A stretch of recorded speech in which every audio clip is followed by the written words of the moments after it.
गोटे एमिति secrete tips अच्छी जहाँ द्वारा आपणक मुहर सबू प्रॉब्लम दूर करें। आपण स्किन को ग्लो करें।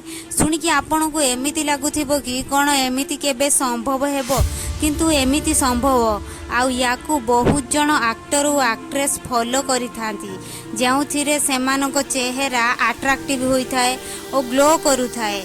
ए जो डर्माटोलॉजिस्ट होइथांती बा चर्म डाक्तर सेमाने एसबू जानती किंतु कहती नहीं, कहीं ना सेमाने जदि ए सिक्रेट समस्त को कहीदेवे तेबे प्रोडक्ट सबू बंद हो स्किन केयर कंपनी गुड़िकर। तेणु केमिति पाइबे ग्लोइंग स्किन आसतु जानिबा। चैनल को आपण को स्वागत। गोटे स्टडी अकॉर्डिंग रु जना जाइछि इंडिया भितरे स्पेशली बहुत लोकंकर सबुठु बड़ प्रॉब्लम होची स्किन प्रॉब्लम। सेमाने निज स्किन को नहीं एते टेंशन रे रहउचंती कि सेमानक पाखरे थिबा सेल्फ कॉन्फिडेंस सरी जाउची। गोटे रिसर्च रु जना जाइछि जे 80% रु अधिक जो माने टीन एज कैटेगरी रो सेमाने निज लाइफ रे टेंशन रे डिमोटिवेट और डिप्रेशन रे रहउचंती एही स्किन जोगु। तेणु आपण मुहरे थिबा व्रण जोगु स्किन केयर करि परिबे। स्किन केयर पाई बहुत सरल उपाय अछि, सेगुड़िक 5टी टिप्स माध्यम रे मु आपण को कहूची। स्किन केयर बहुत सरल होता है। 5टी स्टेप फॉलो करंतु ग्लोइंग स्किन पाइबा पाई। वैदिक साइंस अनुसार व्रण विभिन्न प्रकार होता है, से सबू कौन आसतु जानिबा। तापरे तार सॉल्यूशन विषय रे आलोचना करिबा।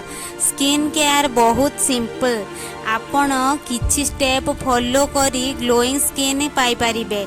सेति पई मु 5टी स्टेप विषय रे कहिबी, किंतु ता पूर्वरु आसतु जानिबा वैदिक साइंस कौन कहे। वैदिक साइंस एया कहे कि चेहरा रे थिबा व्रण 3 प्रकार रो। गोटिए प्रकार व्रण आपणक कपाल रे होइता है, आउ गोटिए प्रकार व्रण आपणक गाल रे नाक रे, आउ गोटिए प्रकार व्रण ओठ तळकू होइता है। एसबू व्रण हेबार 3टी कारण अछि। सेगुड़िक हेला कपाल रे जो व्रण हुए से व्रण स्ट्रेस बा चिंता करिबा जोगु होइता है। गाल रे और नाक रे जो व्रण हुए तार कारण हेला आमे खाऊथिबा बहुत अधिक तेलिया खाद्य और मैदा युक्त खाद्य जोगु होइता है। ओठ तळकू जो व्रण हुए से व्रण हार्मोनाल परिवर्तन जोगु होइता है, जहाँकि बहुत नेचुराली हुए। एबे एही 3टी व्रण समस्या रु मुक्ति पाई केतोटी सिक्रेट टिप्स अछि, जहाँ मु आपन को कहिबी। आसंतु स्टार्ट करिबा। फास्ट स्टेप हैला हाई ऑक्सीजन लेवल, अर्थात अम्लजान मात्रा को उच्च स्तर को आनिबा। एबे एटा केमिति करिबा आसंतु जानिबा। साइंस कहे कि जदि आम बॉडी रो ऑक्सीजन लेवल हाई रहे तेबे आम शरीर ग्लो करिबो। बहुत एक्टर और एक्ट्रेस माने इंटरव्यू रे कही थांती दिन को 5 रु 6 लीटर पानी पियंती बोली। तेणु सेमानक स्किन ग्लो करे। जेते पानी अधिक पीबा आम स्किन रो ऑक्सीजन लेवल हाई हेबो उ आम स्किन ग्लो करिबो। जोग करी मध्य ऑक्सीजन लेवल हाई करी हेबो। सेही जोगर ना हैला शीर्ष आसन। एमिति मुंड तळकू ओ गोड़ ऊपरकू रहे, जहा द्वारा मुहरे ब्लड सर्कुलेशन अधिक हुए और स्किन ग्लो करी थाए बोली साइंटिफिक रिसर्च रु जना पड़ी। सेकेंड स्टेप हैला स्किन केयर रूटीन। डर्माटोलॉजिस्ट माने एही तथ्य देइछंती जे स्किन केयर रूटीन समस्ते करिबा उचित। जदि केही टीन एज रो थिबे से माने स्किन केयर रूटीन निहाती करिबा उचित। यार 3टी स्टेप अछि। आपन को बेसी दामिका प्रोडक्ट किनिबा दरकार नाही। सेतिपाई आपण प्रथमे आपणक स्किन केउ प्रकार बोली जानतु। 3 प्रकार स्किन थाए। आमे प्रथमे मुह को ठंडा पानी रे धोई देई आधा घंटा जाए मुहरे किछि लगाइबा नाही। एहा परे मुह को चेक करिबा। जदि आपणक मुह टाण लागुथिबो, मुहर स्किन हार्ड लागुथिले सेटा हैला ड्राए स्किन, जदि तेलिया लागुथिबो सेटा हैला ऑयली स्किन, जदि मुह लाल पड़िथिबो तेबे से skin irritating skin, allergic skin, एसबु स्किन रो मॉर्निंग रूटीन फॉलो करंतु। जदि आपणक स्किन ड्राए तेबे सकाळु उठी केवल ठंडा पानी रे मुह धुअंतु। जदि स्किन इरिटेटिंग आपण बरफ को स्किन रे अप्लाई करिवे। जदि ऑयली स्किन तेबे फेस वॉश यूज करिवे। सेकेंड स्टेप हैला सनस्क्रीन। सनस्क्रीन लगाइबा निहाती आवश्यक। यह स्किन को प्रोटेक्शन दिए। आपण जदि स्कूल कॉलेज बा ऑफिस रे जॉब करुथिबे ताहेले सनस्क्रीन निहाती भाबे लगातु। जे कोनोसी नॉर्मल सनस्क्रीन लगातु किंतु दिन रे थोरे लगातु। यह आपणक फेस को सन रो यूवी रेस रु प्रोटेक्शन देबो।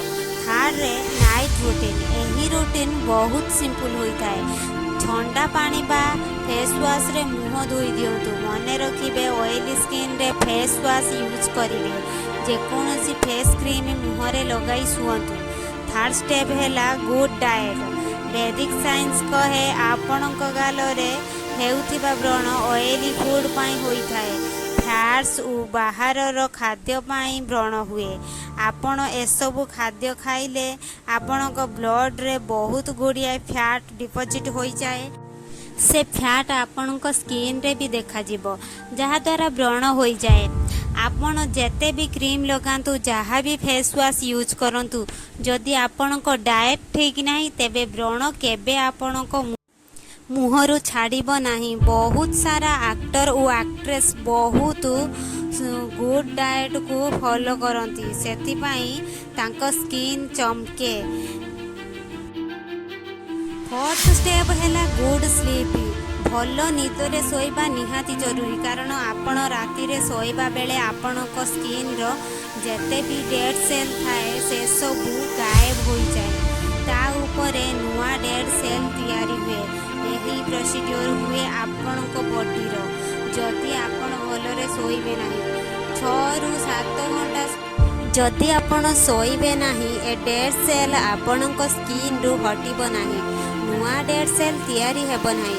जे पर्यंत नुआ सेल तैयारी हेबो नाही से पर्यंत व्रण स्किन को छाड़ी जीव नाही। स्किन केबे भी ग्लो करिबो नाही। एबे आमे लास्ट स्टेप को जिबा जहा कि वैदिक मेथड। वैदिक मेथड कौन कहे? यह मेथड आपणक माइंड को ठीक करिबो, स्वास्थ्य को ठीक करिबो और स्किन को ठीक करिबो। ए मेथड रे नाक द्वारा निश्वास नेबे। केबे भी पाटी रे निश्वास नेबे नाही। एहा द्वारा पेट भीतर को बैक्टीरिया एंट्री करे। नाकरे निश्वास नेले बैक्टीरिया आपणक ब्लड पाखरे पहुँची पारे नाही। आपणक स्किन ग्लो करिबाकू लागे। एबे फाइनल मेथड हैला पुराणा कालर लोक जेमिति कि जेजेमा आई माने कहूथिले कि निज चेहरा को बारंबार छुओ नाही कारण हाथरे जर्म्स बैक्टीरिया भाइरसेस थाए। आमे जेते बेले चेहरा को छुई थाऊ सेते बेले व्रण समस्या देखा दिए और अन्यान्य समस्या बढ़ी जाए। तेणु चेष्टा करंतु मुह को कम छुईबा पाई। एसबु थिला चेहरा को ग्लो करिवार सीक्रेट। एही टिप्स गुड़िक 100% काम करे। आपण बेकार रे क्रीम लगाई मुह को खराब करंतु नाही। जदि वीडियोटी भल लगी थाए ताहले लाइक करिवे, शेयर करिवे और सब्सक्राइब करिवे।